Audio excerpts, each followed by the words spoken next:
Você já parou para pensar quais foram os livros que marcaram você, que mudaram sua forma de ver o mundo? Nada supera o esforço contínuo. E na bolsa a gente lida muito com isso, né? Muitas vezes a gente tem um trade que vai quase dar gain, de repente ele volta e dá stop. E o cara que não está preparado para isso, ele não enxerga que ele perdeu, ele enxerga que ele quase ganhou. Então foi um livro que mudou o jogo para mim, mudou o jogo. Foi a partir daí que eu comecei de fato a construir patrimônio.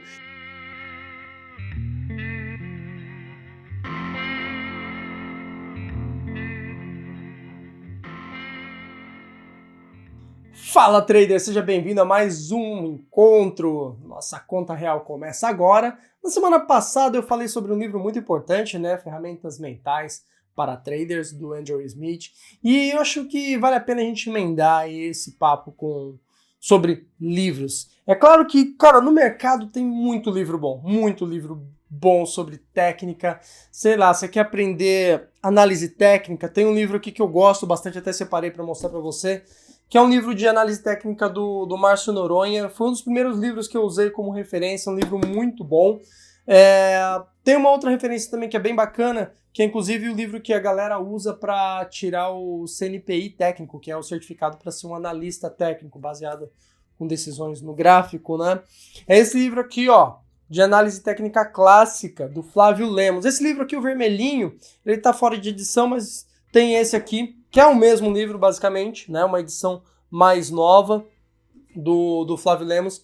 Vale muito a pena ter se você quer aprender. Qualquer um dos dois, tá? Ou do Márcio Noronha, ou o livro do Flávio Lemos. Você está muito bem servido para aprender, basicamente, o que é análise técnica. Livro de cabeceira você precisa ter para consultar de vez em quando ali. É muito bom sempre ter uma ferramenta dessas. Além disso, cara, tem um monte de livro sobre traders muito bem-sucedidos que falam sobre trading, né? Eu tenho, por exemplo, um livro aqui do Mark Douglas, né? O famoso Trading in the Zone, traduzido já para o português. Temos os livros do Alexander Elder, Alexander Elder que trata ali dos 3 M's, né? O M de mente, o M de manejo de risco e o M de método, manejo de risco e mente. Enfim, vale bastante a pena. Esse aqui é Aprenda a Operar no Mercado de Ações. E tem um outro livro do Alexander Elder também que é muito bom, que seria o Como se tornar um operador e investidor de sucesso. É um outro livro muito bom também.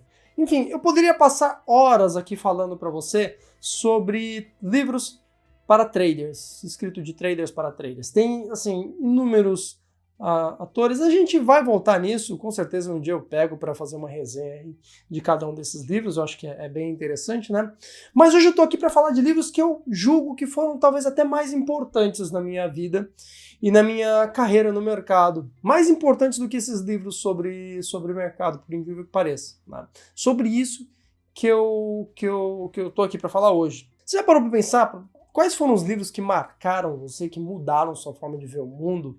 Aqueles livros que causaram uma verdadeira revolução dentro da sua cabeça, dentro da sua vida. É sobre isso que eu estou para falar. E o primeiro livro deles, eu acho muito interessante, é o livro do Malcolm Gladwell, é o Fora de Série. O livro chama Outliers, foi traduzido como Fora de Série, e ele fala justamente sobre pessoas que são acima da média, fora de série. Inclusive ele traz cases muito interessantes, como foi o caso do Bill Gates, dos Beatles, traz cases no ramo de esportes, e, enfim, e o que eu acho mais legal, que esse livro ele me libertou, vamos dizer assim, é o fato de que talento não se herda, não existe esse negócio de dom nato, o que existe é um trabalho árduo e alguns pontos de você estar no lugar certo, no momento certo também pode ajudar, mas nada supera o esforço contínuo. E tanto é que o livro ele traz um conceito muito interessante, o conceito das 10.000 horas. E aí ele comenta que, 10.000 horas é um tempo que um músico leva, em termos de estudo, para integrar uma orquestra conceituada, para ele se tornar um músico profissional. É um tempo que um piloto de avião gasta em horas de voo até se tornar um capitão, né? É o tempo que os Beatles tocaram num palquinho pequeno, 10.000 horas de show, antes de realmente estourarem como um fenômeno musical. Cara, antes dos caras estourarem, eles tinham 10.000 horas de show, né? Eram anos tocando todas as noites cerca de 8 horas por noite até, que os Beatles faziam. Aí ele fala do Bill Gates, antes dele ser o mega empresário multibilionário, putz, ele passou 10 mil horas ao longo da adolescência dele programando. Enfim, 10 mil horas é basicamente o tempo que você demora para fazer uma graduação, um mestrado e uma tese de doutorado, né? Isso é como se você se dedicasse continuamente 3 horas por dia, mais ou menos umas 3 horas por dia, durante 10 anos seguidos. Então, faz muito sentido. Se você fizer isso em qualquer coisa, você vai se tornar um fora de série naquilo. É basicamente a ideia que o livro traz. E, poxa, isso me libertou porque muitas vezes eu achava, cara, não, esse cara, putz, ele nasceu para isso, né? Esse cara, ele foi agraciado, ele nasceu com a bunda virada para a lua. E isso me fez entender muito bem que não, nenhum desses caras nasceram com tanta sorte assim, né? A maior parte da conquista deles é fruto de muito trabalho. É assim que se torna um fora de série. E isso me ajudou a... Porque muitas vezes quando você fala, dane-se, não importa o quanto eu vou me esforçar, não vou ter o sucesso que esses caras tiveram. A partir do momento que você entende que, putz, isso é uma besteira pensar desse jeito e que você pode conquistar as coisas e chegar longe, putz, o jogo muda muito, muda muito. Então esse, eu diria que foi um dos livros que foi disruptivo para mim. Um outro livro muito importante, e esse trata de comportamento, é um livro chamado O Poder do Hábito, do Charles Duhigg. Esse livro é muito interessante porque ele fala de hábitos bons e hábitos ruins, como você identifica, como você transforma hábitos, como que grandes empresas criam hábitos em populações, em massas, né? E como você trabalha com essa questão toda, inclusive como você lida com vício, né? E muitas vezes alertando que o vício é uma questão patológica e você não lida de uma maneira tão simples assim. O livro tem até cases interessantes sobre vício em jogo, e muitas vezes o vício em jogo ele é muito parecido com o vício em operações. Por quê? O jogo, qual que é a graça do jogo? Ele não te oferece uma derrota. Ele te oferece, muitas vezes, na cabeça de um jogador compulsivo, ele oferece uma quase vitória. E essa quase vitória te leva a pensar no seguinte, da próxima vez vai dar certo. Então, o que eu acho muito interessante nesse livro, O Poder do Hábito, é que ele fala dessas questões, e na bolsa a gente lida muito com isso, né? Muitas vezes a gente tem um trade que vai quase dar gain, de repente ele volta e dá stop, e o cara que não está preparado para isso, ele não enxerga que ele perdeu, ele enxerga que ele quase ganhou. Isso leva ele a um próximo trading, ao próximo trading, ao próximo trading, e assim ele opera de maneira compulsiva e quebra. Então o livro ele fala umas coisas bem legais. E já que a gente está falando um pouquinho sobre mecanismo da cabeça, da mente, né? Não dá para passar batido num outro livro que é importantíssimo, que é o Rápido e Devagar, do Daniel Kahneman. Esse livro, galera, putz, eu sou suspeito, né? Ele é escrito por um economista, prêmio Nobel de Economia, e fala bastante sobre os dois tipos de raciocínio que a gente tem. Aquele raciocínio automático, que é o raciocínio rápido, né? E o raciocínio devagar. Por exemplo, se eu perguntar para você quanto que é 2 vezes 3 mais 4, você vai ter que parar para pensar. Então você está usando o seu raciocínio devagar, né? E ao mesmo tempo, se alguém arremessar uma faca em você, você vai reagir praticamente sem ter que pensar a respeito disso, né? O ato de você dirigir, trocar de marcha, frear, dar seta, virar o volante e muitas vezes enquanto você ainda conversa no celular, isso é um ato de pensamento rápido, você não precisa raciocinar a respeito disso. Ocorre tudo de maneira muito automática. O que é muito interessante é que a gente transforma muitos raciocínios devagar, com a prática, em raciocínios rápidos. E às vezes a gente adquire raciocínios rápidos que são errados.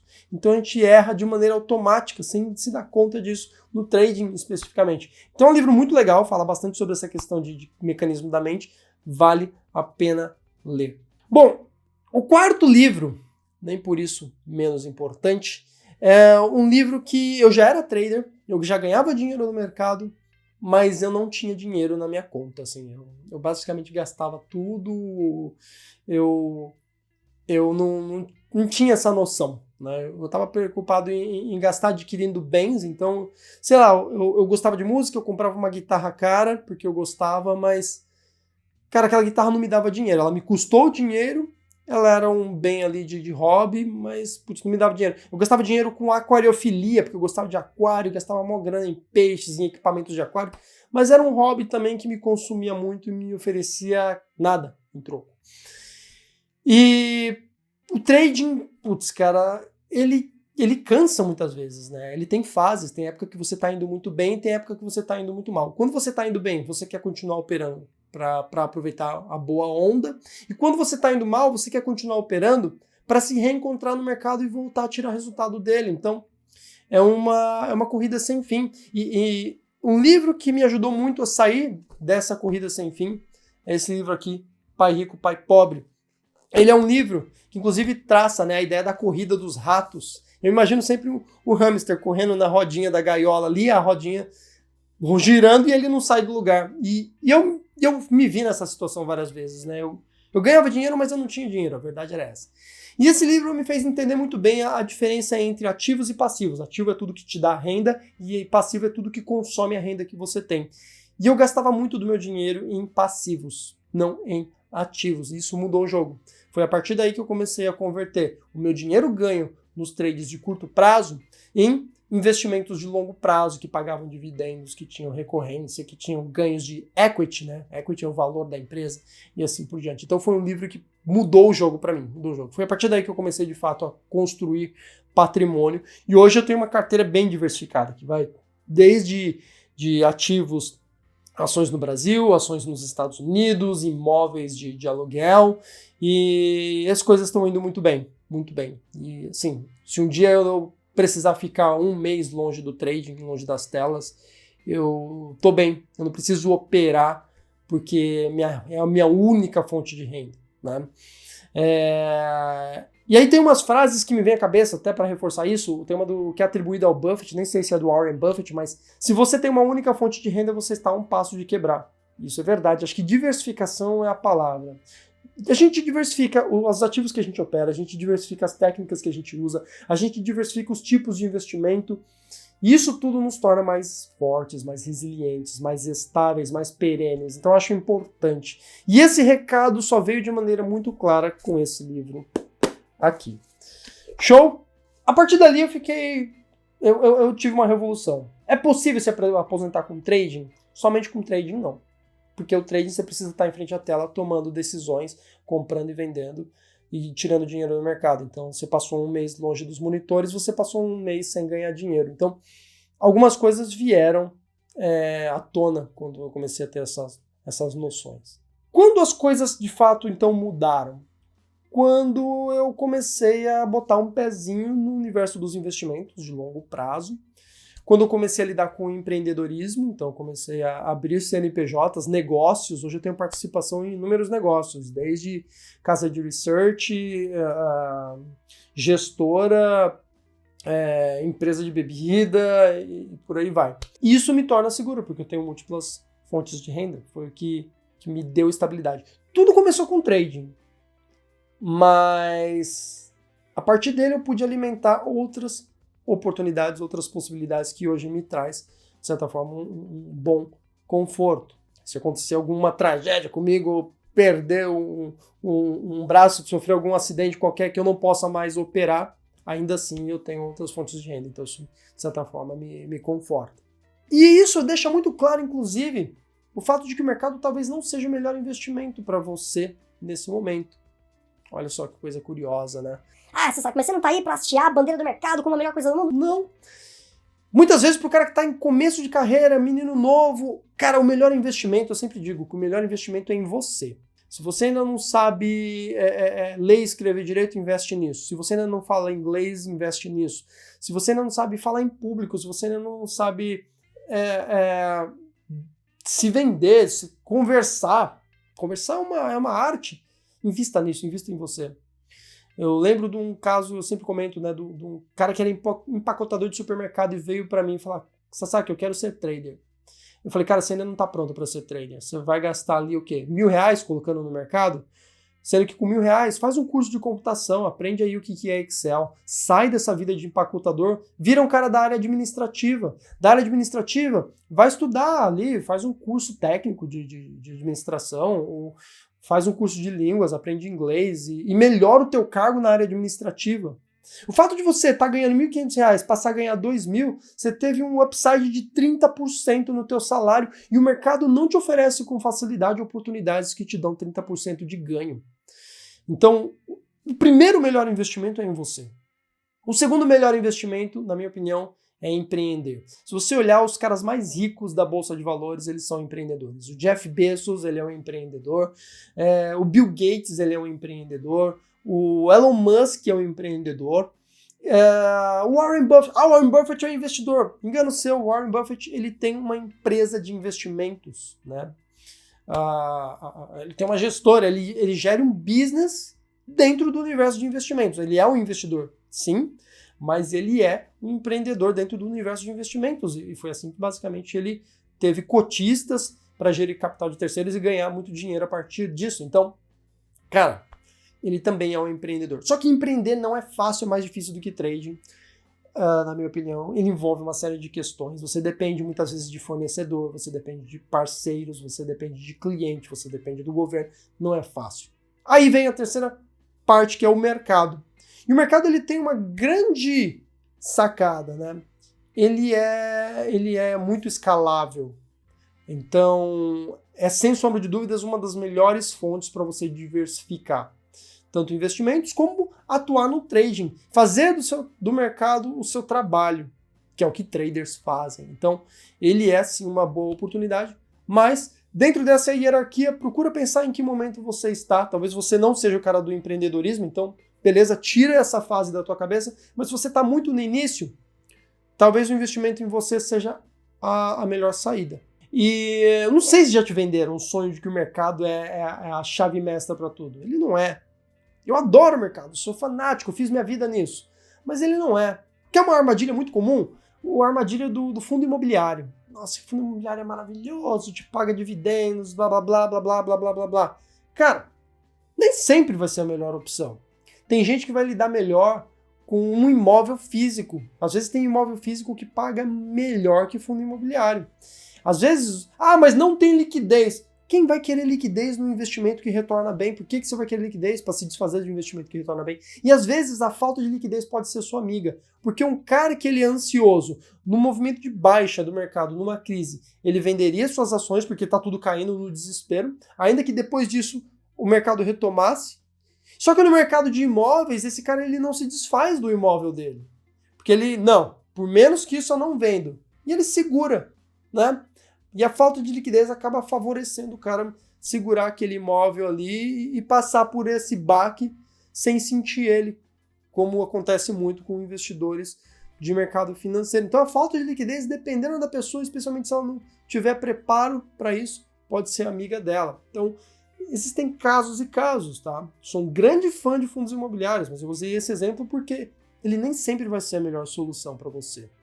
Enfim, já te venderam ideias milagrosas dessas? Talvez já tenham te vendido e você não se deu conta disso. Sempre tem, assim, alguém falando da técnica da vez, daquela coisa milagrosa, a grande virada, ou sua chance de virar o jogo instantaneamente. E toma cuidado, a indústria do resultado imediato está sempre procurando vítimas. E por falar nisso, acho que é legal. Putz, essa conversa já se estendeu bastante, talvez seja um dos conta real mais longos que a gente já fez. Eu vou deixar um papo para um próximo encontro em que eu vou falar sobre tape reading, que é uma das minhas táticas, técnicas favoritas, mas tem muita coisa por trás disso e, enfim, não é o milagre que muita gente vê, tá? Então, a gente se vê numa próxima conta real. Forte abraço!